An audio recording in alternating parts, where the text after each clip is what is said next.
My parents were never ever invited to attend any of the speech days because I never produced any results to deserve some kind of commendation or accolade in my school. Things picked up. I always wanted to be a lawyer because I could speak. I never had that work-life balance, right? Because we just came out to work. We were driven by that thing, the ultimate thing, to become a successful lawyer. When the pandemic hit, I have two very prominent personalities, which I will not name, who told me, listen, you know, we follow the mechanic, not the workshop. So it's time for the mechanic to set up his own workshop. So I took that risk 5 years ago. It took me six months actually to think about it, right? Because I didn't have the confidence.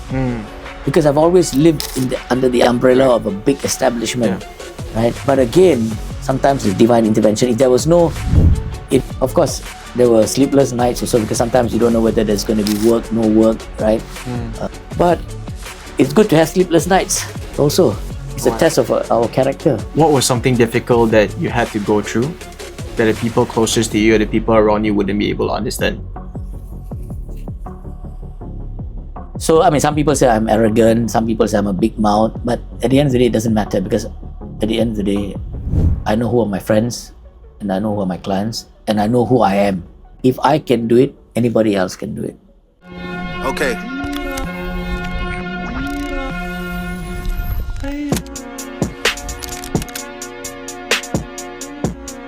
So hey guys, welcome to the 4th episode of Leaders Unlocked. Today I'm joined by Dato Thavalingam, Managing Partner of Thavalingam Co, one of Malaysia's leading boutique law firms specializing in employment and industrial relations. Before founding his own practice, Dato held key roles in 3 of the country's most prominent legal firms, namely Shearn Delamore, Zaid Ibrahim, and Lee Hishammuddin, solidifying his reputation as one of the leading employment law practitioners in the country. Beyond his work in the courtroom and boardroom, Dato has also authored, co-authored, and contributed to numerous publications on labor law, adding valuable insight to the practice and the understanding of employment law in Malaysia. Dato, it's truly an honor to have you on the episode. Welcome to the show. Thank you. Good morning to you too. Good morning. So let's start off with this. There's a saying that I've heard recently, Dato, and it goes, model the rise, not the result.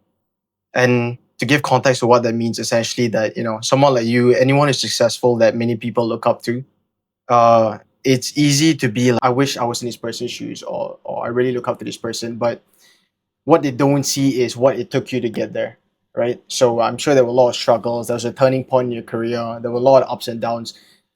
You know, there was a start to all of this. So what do I need to understand about your earliest context to understand who you are today? Okay, so the story goes back to 1965. I was born in Kuala Lumpur in 1965, and I turned 60 next month, on the 19th of November. To say I'm successful, I won't say that. I'll make some qualifications. I've been very lucky, right? I've been blessed by the Almighty in the sense that I was actually, I won't say mediocre. I was actually below average in school. Okay. If I tell you my story, I've never been to any, they have this speech days in schools where parents are invited to celebrate the success of the children. My parents were never ever invited to attend any of the speech days because I never produced any results to deserve some kind of commendation or accolade in my schools. But I moved, so I was born in KL. My father was a cop, and then he joined the anti-corruption. So he moved 7 different states. So he started kindergarten in a kindergarten called Salvation Army Kindergarten in Kuching, Sarawak. And then I went to school in St. Thomas Institution in Sarawak. You were born in I was born in KL, okay, right? And my father got transferred to Kuching. So I started my kindergarten in Kuching, Standard 1, Standard 2 in a school called St. Thomas Institution in Kuching.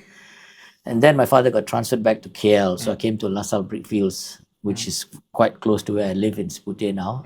So Standard 3 to Standard 6 in LaSalle Brickfields. And that time we had, not your time, I think you had this, you had UPSR, right? We had Standard 5 exams, right?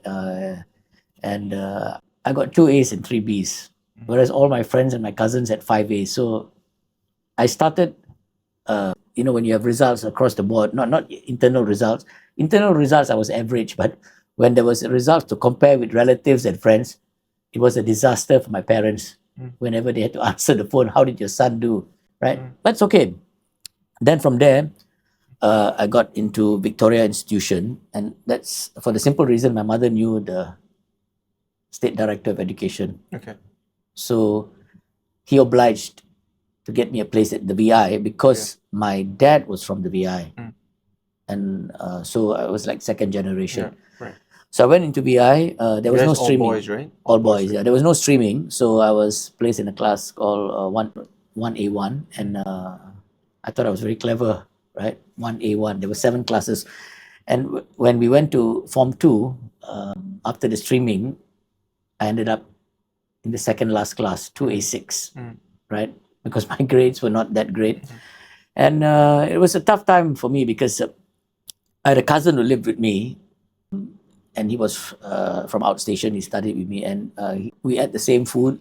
We went to the same class. We went on the same school bus, and he was 4th in class, and I think 10th in the whole school, and he went to 2A1. So you can see from the same house, I had already had that challenge. So my mom was not very happy. My mom was a teacher. And then my father got transferred to Malacca, so I moved to a school called SFI, Form 3, and then Form 4, I went to Malacca High School. Okay. And then again, my dad got transferred to Kota Baru, so I moved to Kelantan and did my Form 5 in SIC, Sultan Ismail College.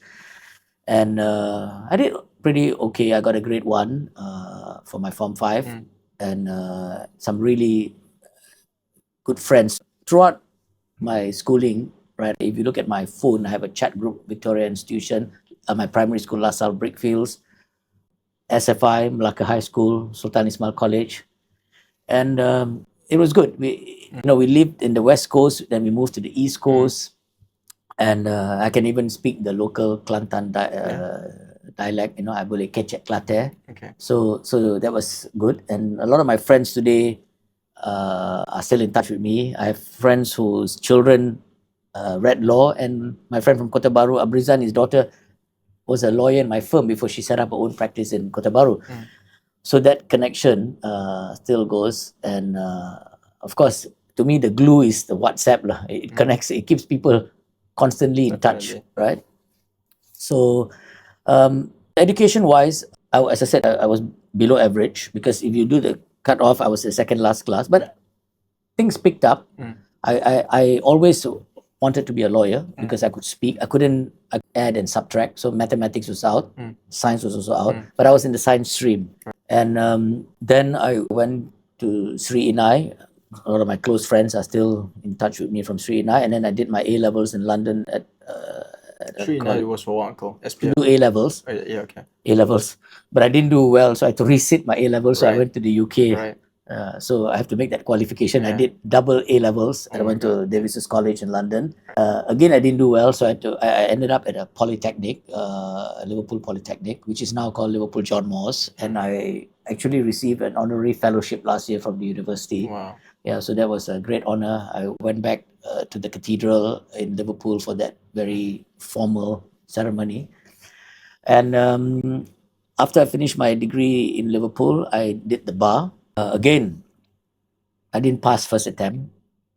So I always joke with my very clever friends because in the UK, the bar results are published. I think even you were the LSE, right? Your results are published in the Times. And when the results came out, I got a conditional pass. So my name was there, right? With those who passed first time. Then when I reset, I passed. My name came out second time in the Times. And then when I was called to the bar at Gray's Inn, my name came out, was published again for the third time. So I tell all my clever friends, you got your name on the papers twice, whereas I got my name on the papers thrice. So you still have those cutouts from this. I still do. I still have those cutouts. So these are, and a lot of my friends helped me in the course of my education, in the sense that we had group classes, study groups, and a lot of them.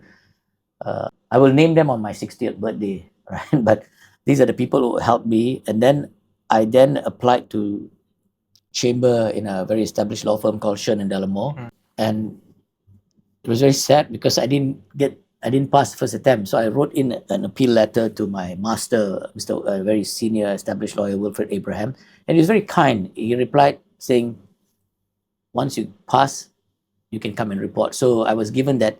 So I was, as I said, I was very lucky, right? A lot of divine intervention helping me in my path towards where I've reached today.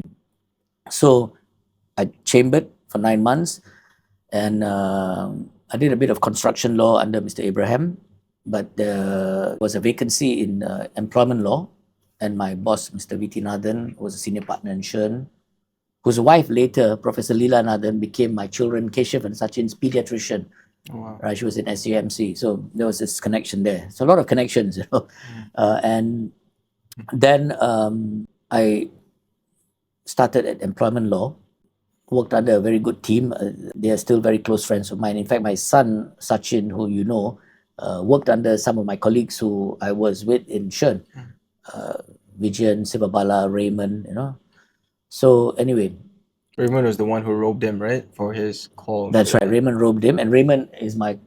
You robed him as well. I robed Raymond when he got called to the bar, and we both co-authored three of our publications, right? So 3 of our publications in employment law, and that helped me, and that I have to thank my boss Zaid Ibrahim, because I chambered in Shearn. I practiced for 10 years. I became a senior associate, and then after 10 years in 2000, I had this opportunity to become a partner in Zaid Ibrahim Co, which was at that time one of the largest law firms in the country. And my ex-boss from Shearn, Lee King, took me across, and I had a lot of colleagues from Shearn, like Dato Charon Mugzani. He was a senior figure in Zico, Mr. Chu Sengkok.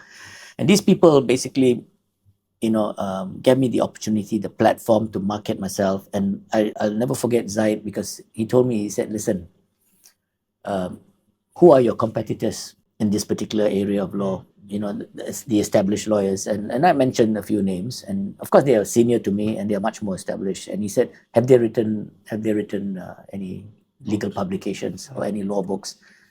And I said, not to my knowledge. And he said, okay, good. I'm going to send you to Melbourne. And I can't remember the gentleman's name. I think it was Gary Rothwell, if I'm not sure. I can't remember his name now. But I spent a couple of weeks in Melbourne, in Anderson Legal. The exposure was good. It gave me the opportunity. And I learned also the art of writing a book, right? And when I came back... Why Melbourne, actually, Dato? Because at that time, Zaid Ibrahim was part of the Anderson Legal Network. So there was a law firm there, which I... connected with, and it was good exposure just to see how long were you there for? It was a short 2-week thing, but the exposure was very good for me, because it opened my eyes to see how international law firm work, cross-border transactions.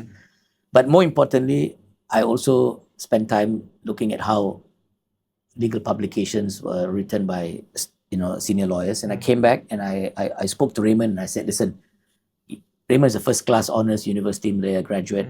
I was an average law student who eventually became a lawyer. And I said, let's combine this.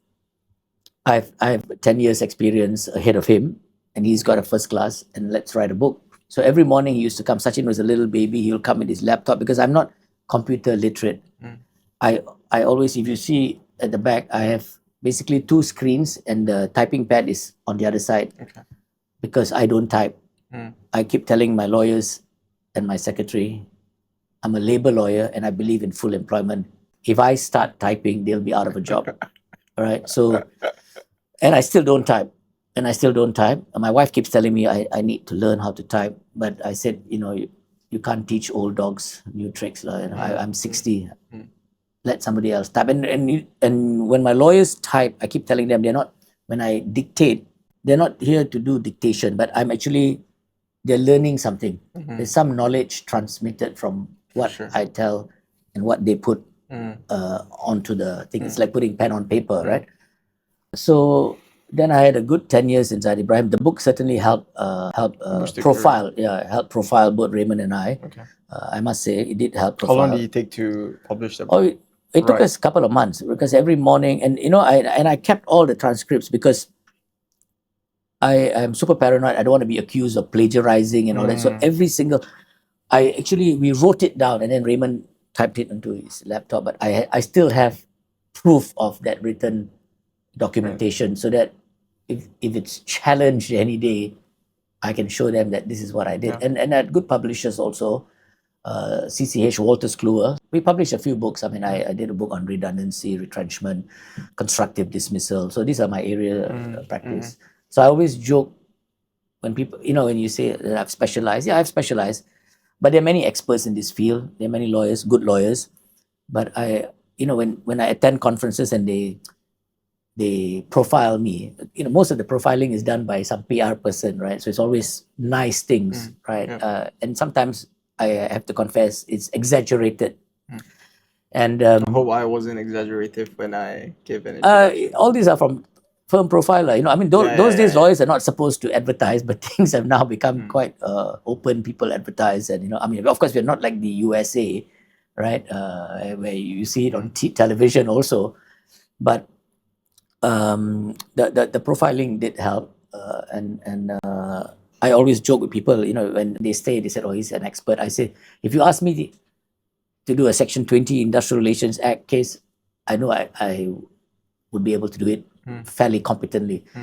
But if you ask me to do a Section 39B drug case, I said 99.9% after the judge hears my submissions, not only will my client be hung, I'll probably hung together with my client, because I've been doing employment law for the last from 1989 to now, right?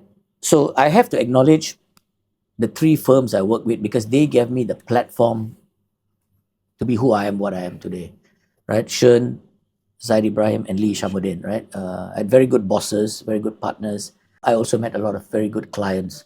So I was lucky because when the pandemic hit, right, I think a lot of people were also affected, companies were affected. So I have two very prominent personalities, which I will not name, who told me, listen, we follow the mechanic, not the workshop.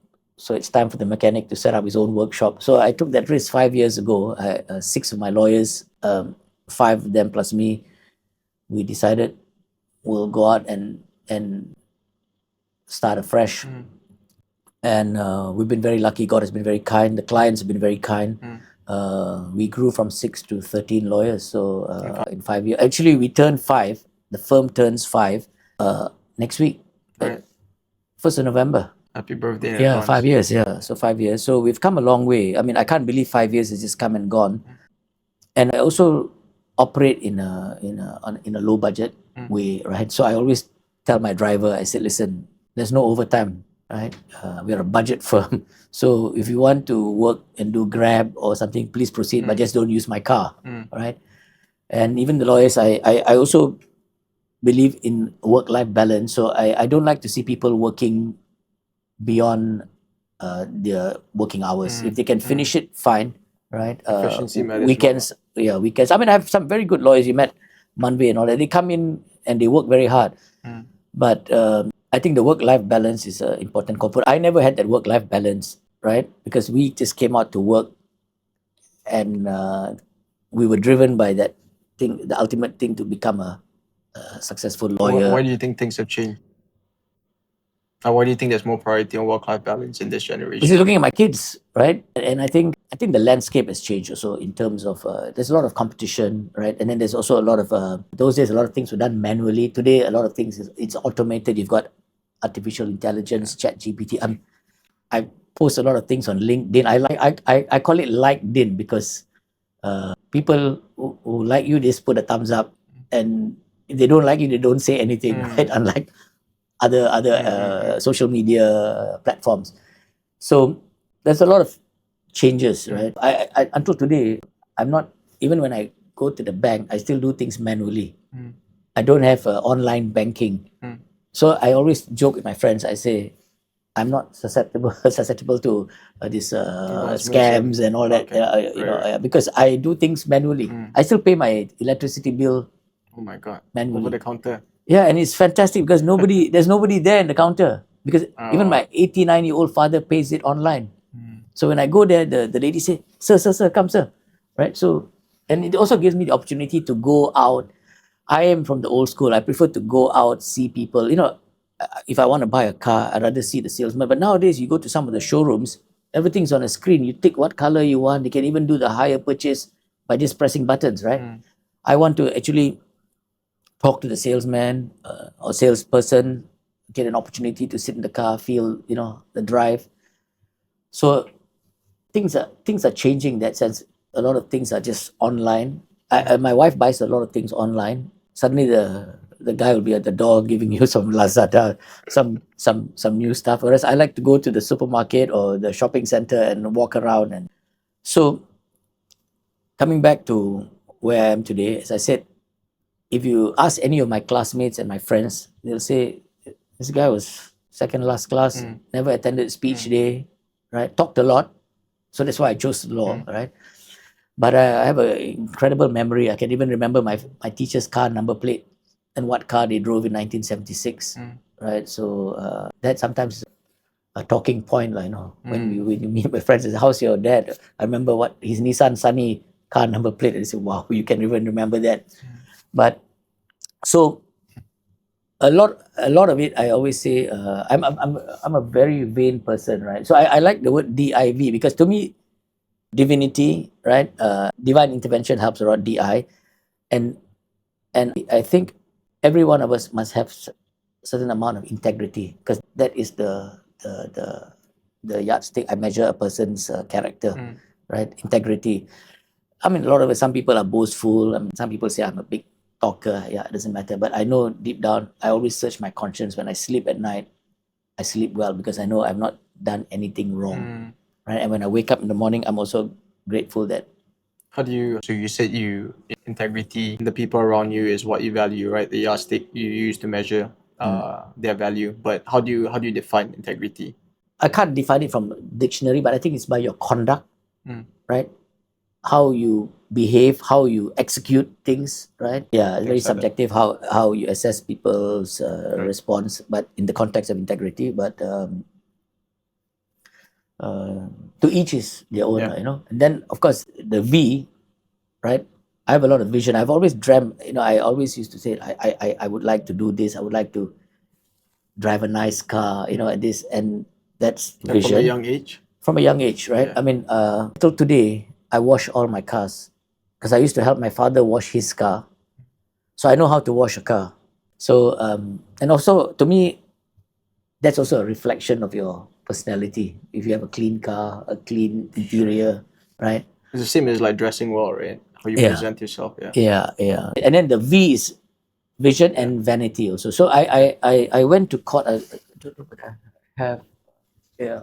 So I like to collect spectacles.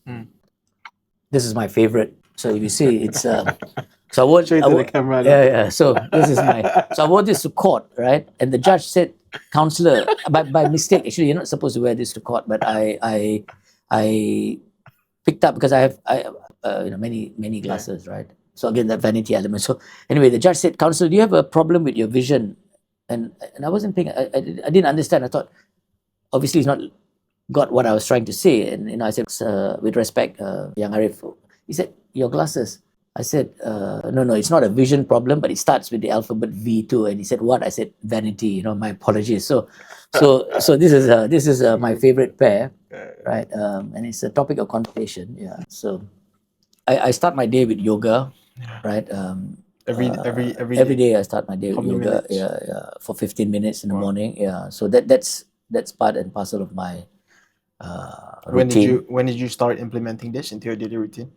No, when I was 50. 10 years ago, I started this. And why? I was just invited by my friend, who has since passed away, a very nice friend of mine, a very kind, dear friend of mine, to attend a session, breathing yoga, right? And I went with him. And it became a routine, right? And I just carried on. And it's a feel-good factor. I've stopped cycling also. So I do the cheapest form of exercise, which is a daily walk for half an hour. And I try to walk with my wife, so that's the best time for us to interact and chit-chat and discuss the family politics.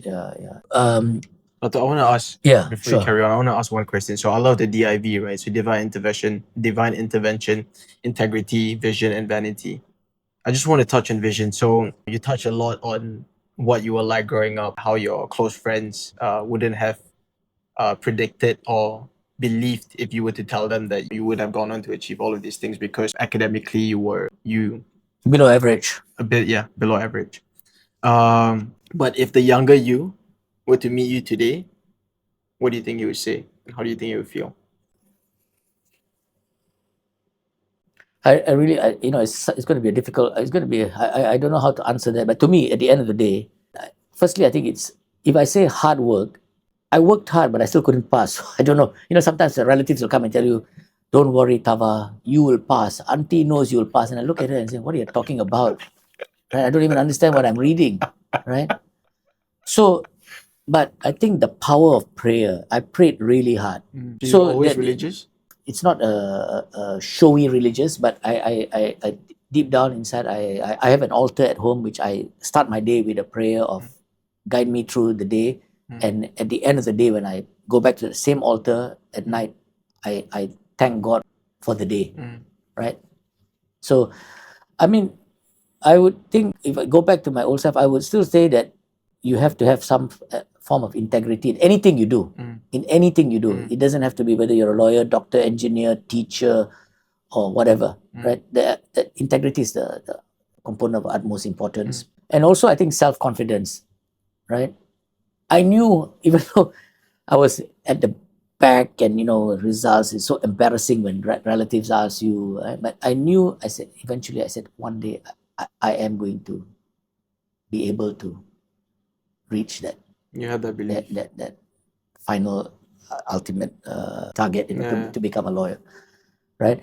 Whether you become a good lawyer or not, of course, it's hard work. It's hard work and a lot of luck. I was at the right place at the right time, right? I cannot say that I did it. I had good bosses, I had good clients, and a lot of my business also comes from my friends and clients. A lot of my friends are the ones who give me business. Today, my firm's success is actually based on my friends. A lot of my friends and my ex-colleagues who work with me, who are now directors of public listed companies, GLCs, they are the source of my support.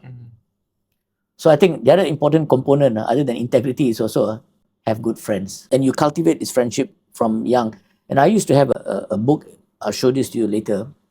I don't have it here. It's called an autograph book. And every school I went to, all my friends would pen down a message and their address would be there. I know if I want to contact them, right? I used to send a lot of cards, greeting cards. Of course, now everything's on WhatsApp, but I think communication is a key factor in maintaining relationships, because out of sight, out of mind. Dato, I noticed one thing that I admire about you is you don't shy away from giving gratitude to those around you, to the circumstances that has catalyzed your journey to where you are today. But aside from, let's say, right place, right time, what do you think has been another huge driver for your success today, or what you've achieved? I always used to think out of the box, right? So I always wanted to do things. And of course, there was also people who guided me. As I said, Dato Zaid Ibrahim told me, write a book. Of course, he didn't write the book. I then wrote it. But, I always wanted to do something beyond what others could do and try. Of course, there are times I failed also.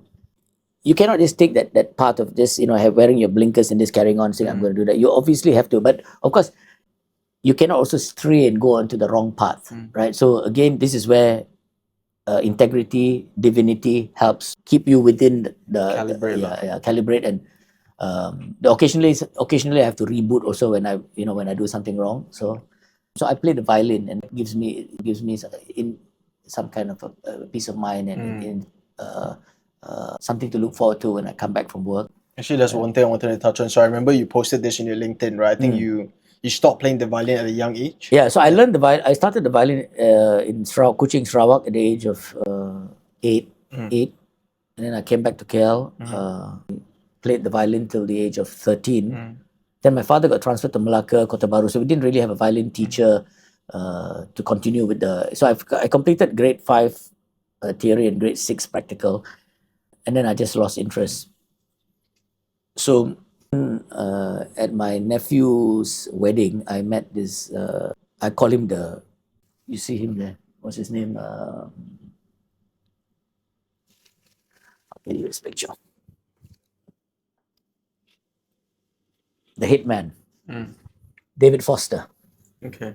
So Aubrey Sowito, I call him the David Foster of Malaysia, right? So I met him, and he brought a group of artists to perform, and I was talking to him about wanting to get back to the violin. And this was last year. That means I was 59, right? And he introduced me to a violin teacher, and I went back to play. But of course, I play by ear. The violin teacher was wanting me to go back to sight reading, right? And I found that difficult. So I went for classes for about 5 months, and then again, divine intervention. I broke my arm. Yeah.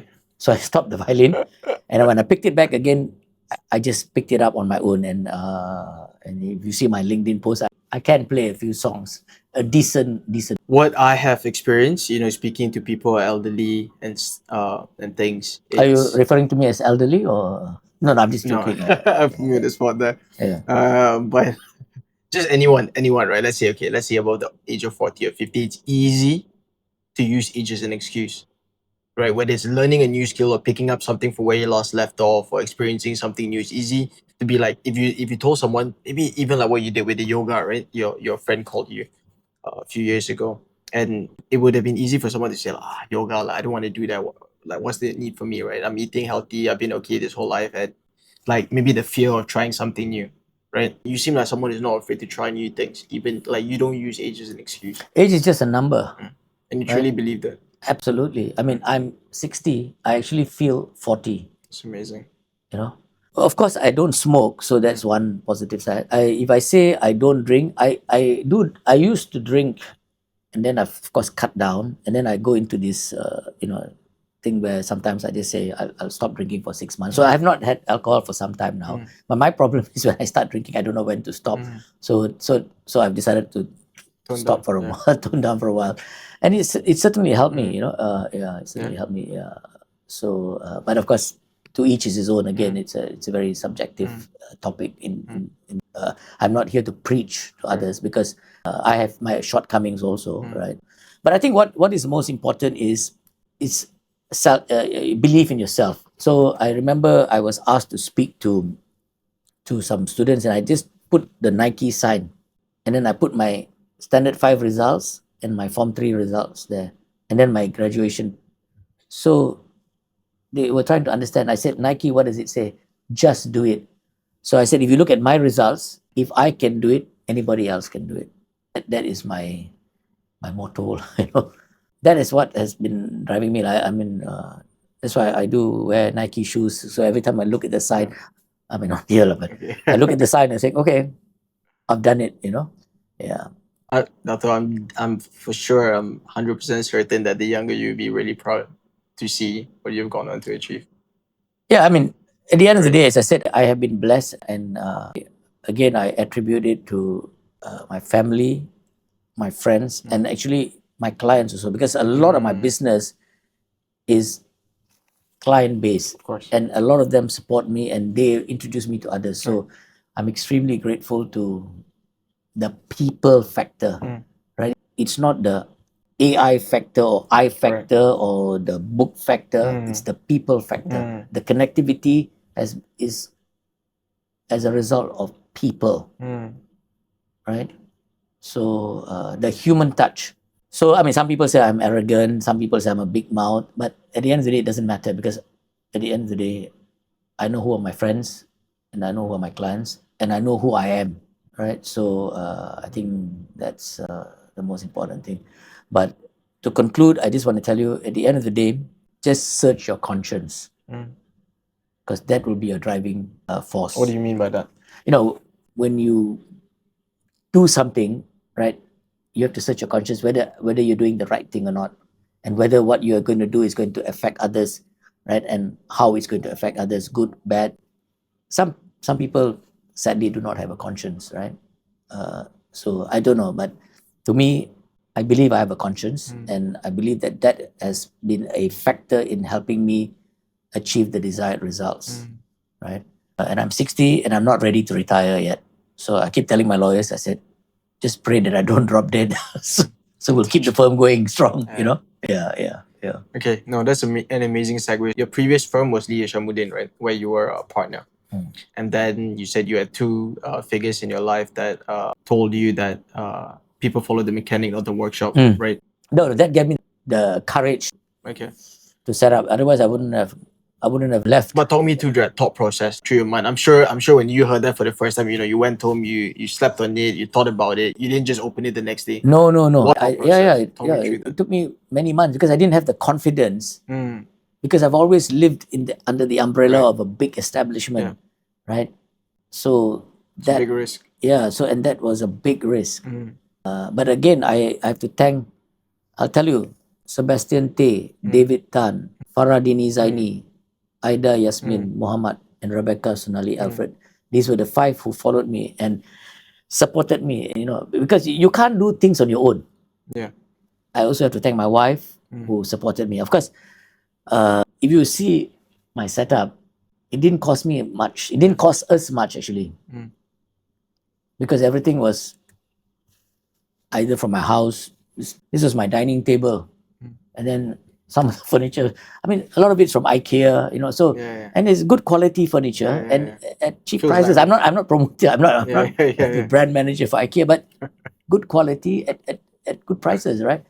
And it's 5 years, it's still standing, the same chair, right? When I was in Zaid Ibrahim, my chair was a Herman Miller chair. Today, I still have this, and I don't have a backache. So does the job. Yeah, does the job. It took me six months actually to think about it. Wow. Right? But again, sometimes it's divine intervention. If there was no COVID and all that, I probably would have just stayed on. But that COVID changed the landscape, right? Affordability for legal counsel, fees, all this became a factor, right? Because businesses were affected, right? And so you're saying there are more cases induced by COVID?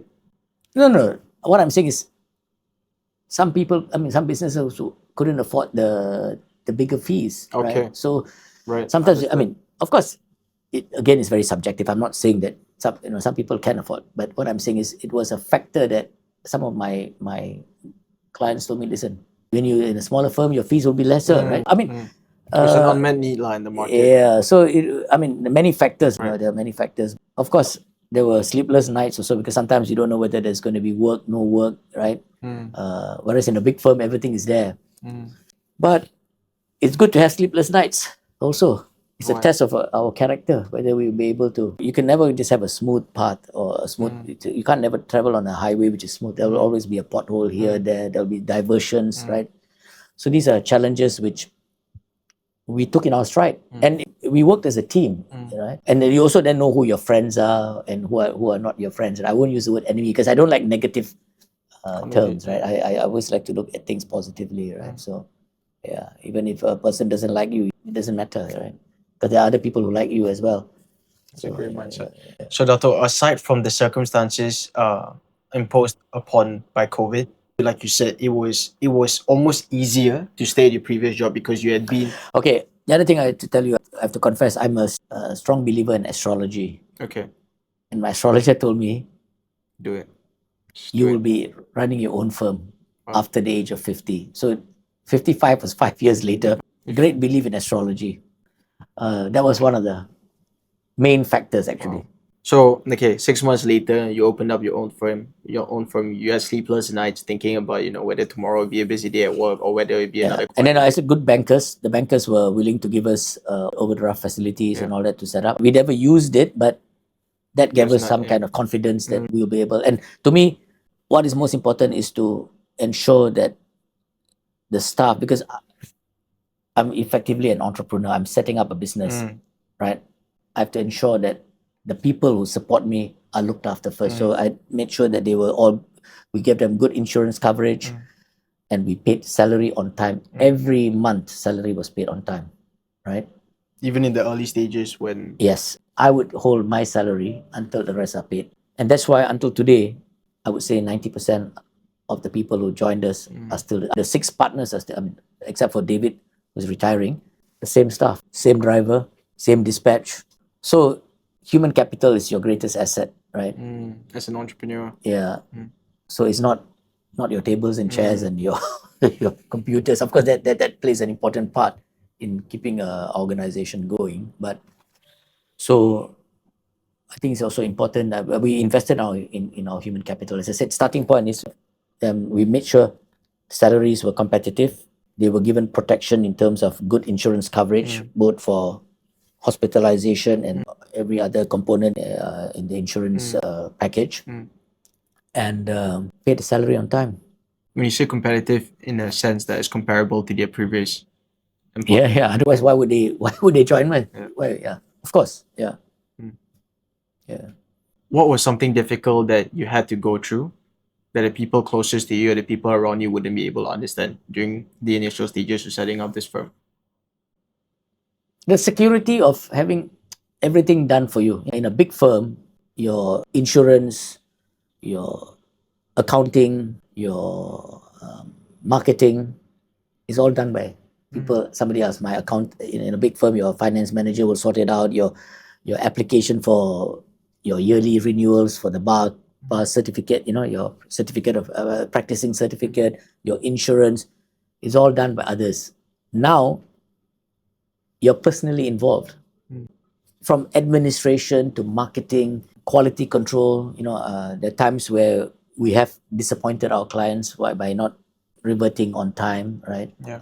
And I have to address their concerns. So these are the little things, right? But thankfully, it was all these minor issues which didn't really matter. Never affected the operations of the firm because we have good people around. Again, as I said, it's a team effort. When you have good people around, everything works. In those cases, right, Doctor, where you have experience dealing with a client where maybe they were slightly disappointed because you didn't revert on time, etc. How did you deal with those? Because I took full responsibility. Right. Because the name of the firm, I remember going to court one day and we were asked to explain on a particular matter, and I said, we delayed, I take full responsibility because the firm's name is my name, right? So I would never do that to, my staff. They know that for a fact that whenever it comes to the final decision, it's still, I will take responsibility. And I think that's what has kept us all together, because they know at the end of the day, I'm not going to pass the buck and throw anybody under the bus. Yeah. What is the biggest driving factor for you right now in the stage of life, career, personal life, relationship there are right now? What's your why? What keeps you going every day? No, running my own practice. So what's the vision of your own practice, let's say in the next 3 to 5 years? Just carrying on what we're doing. I'm just happy to do, maintaining status quo. Things are good, right? Do not trouble unless trouble troubles you, right? Do not trouble unless trouble troubles. I love that. Yeah. So I look forward to every morning. I look for, that's why COVID really, working from home was something that I just couldn't adjust to, because I'm so used to the routine. I look forward to getting up, dressing up, going to work, right? So when I had to stay at home indefinitely, it was something I would never ever want it to happen again. So I just want to maintain the status quo. This is my lifestyle, and I just status quo. Nothing more, nothing less. You just enjoy the work that you do. Yep. It's the same thing. Every day there'll be a new challenge, new clients, Some come, some go, some stay. You don't mind me asking, have you had any employees leave you? Of course I have, yeah.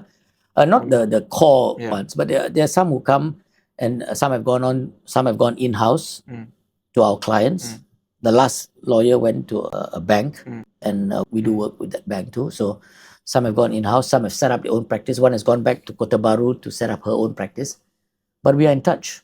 Do you ever feel initially upset because this person's worked for me, they contributed a lot and they're leaving, or how do you... No, I think when a person leaves, obviously it would upset you, especially if the person is good, right? Because you're so used to having them around, right?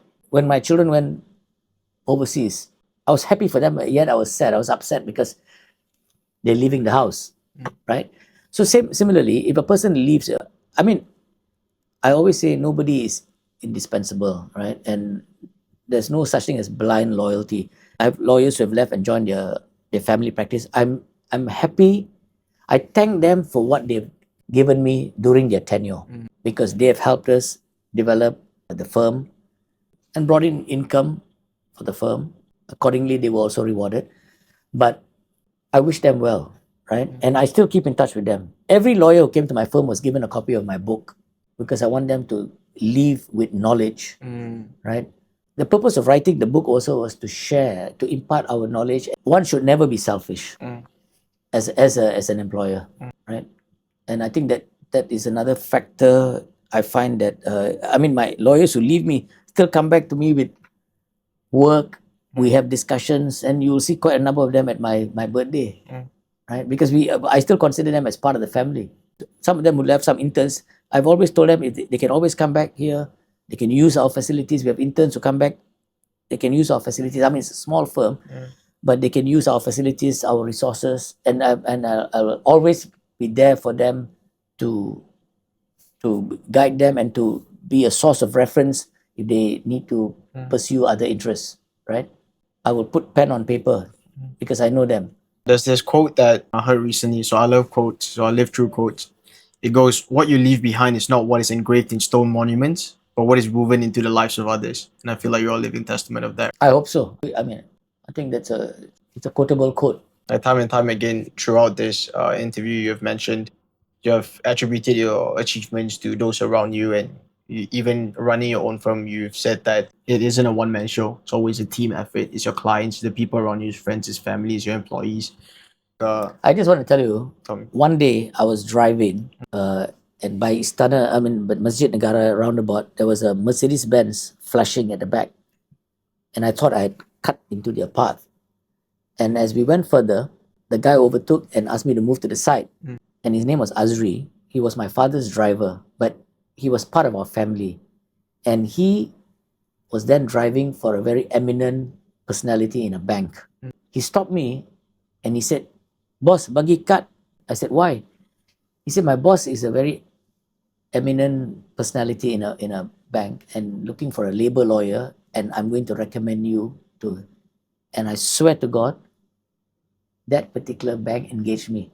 What I'm telling you is, I got a piece of work referred to me by my father's driver, right?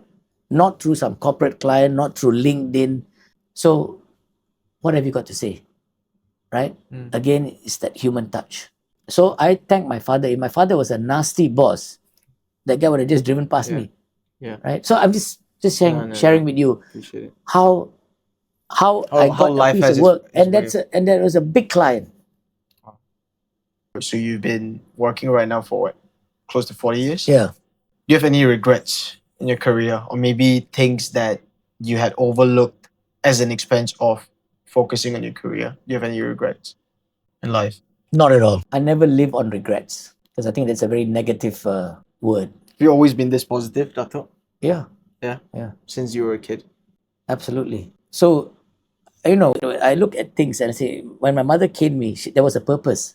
My father caught me smoking a cigarette at the age of 12, Oh my God. right? And I'm not going to tell you what punishment he imposed, Yeah. but I've never smoked a cigarette. Since. I mean, in that sense, occasionally with my friend, but what I'm saying is I'm not a smoker. And that was because I was caught at the age of 12. So all these are lessons to be learned.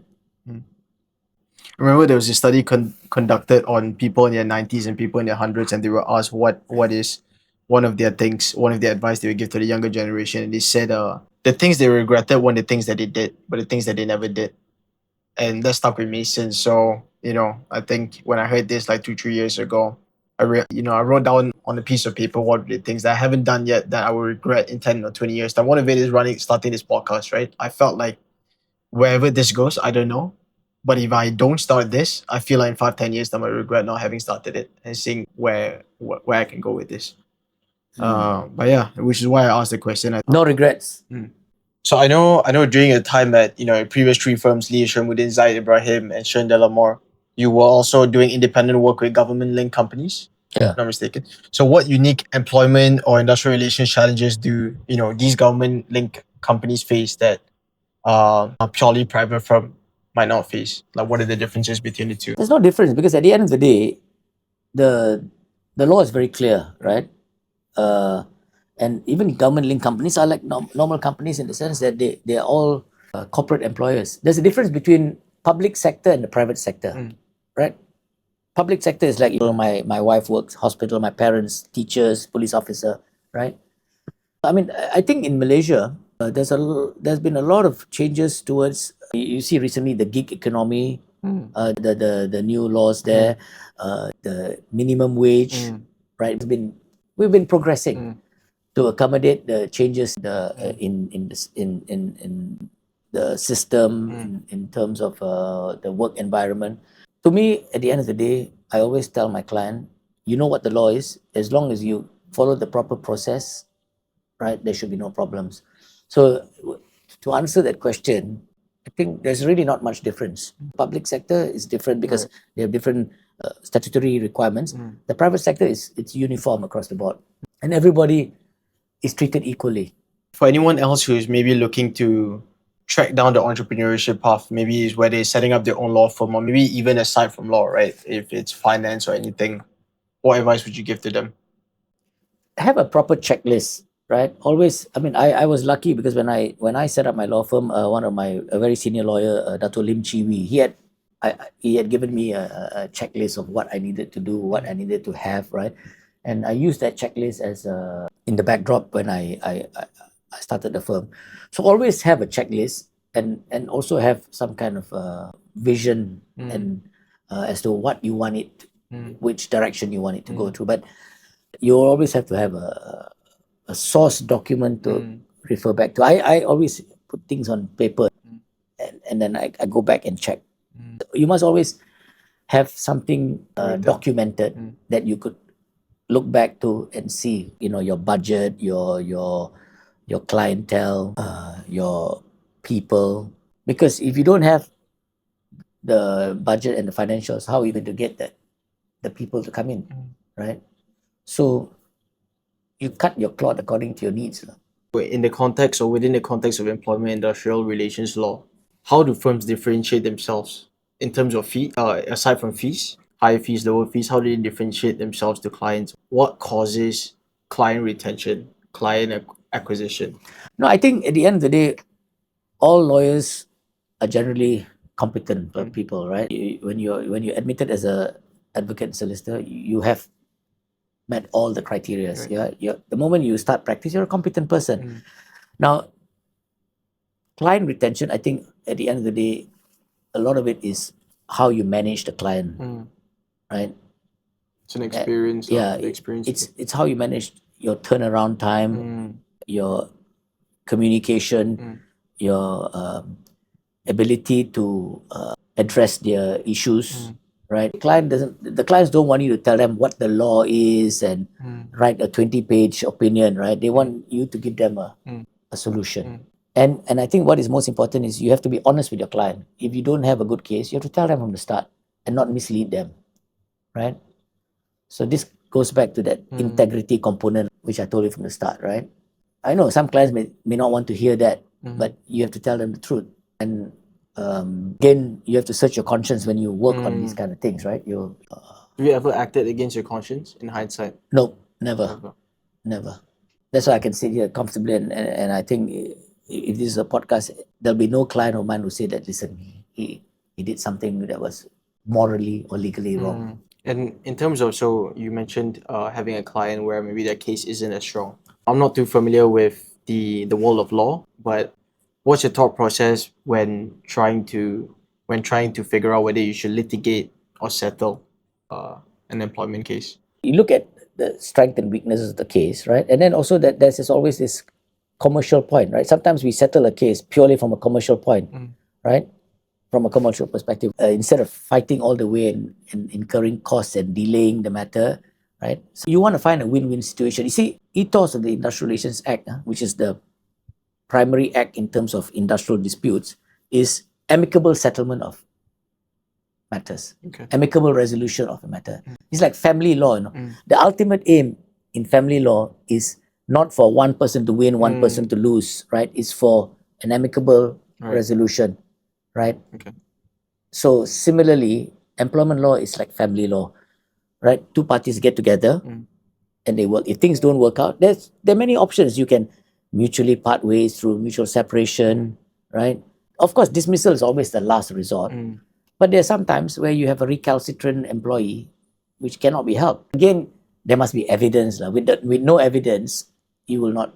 So I have cases also where I look at the evidence and I'm not satisfied that that's enough to somebody culpable or to the person is actually guilty of a particular offense, right?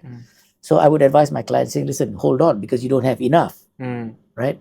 And there are times where we have enough, right? Then we'll have no choice but to press the button. Sometimes if it's not a quasi-criminal kind of misconduct, sometimes like it's performance, right, which is very subjective, then we try to, of course, find a way to give a face-saving exit. But again, there must be a meeting of the minds. Both people must agree. But again, going back to the spirit and intent of industrial arbitration, it's amicable resolution of disputes. And that's why at every stage, they try to resolve it. When a person is dismissed, they go to the industrial relations department. There's a conciliation. The main aim is to try to resolve it. If it then goes to court, even the courts take time to try and amicably resolve. It's only when they cannot amicably resolve, then they litigate, you see. And because when you litigate, it's only one winner and one loser.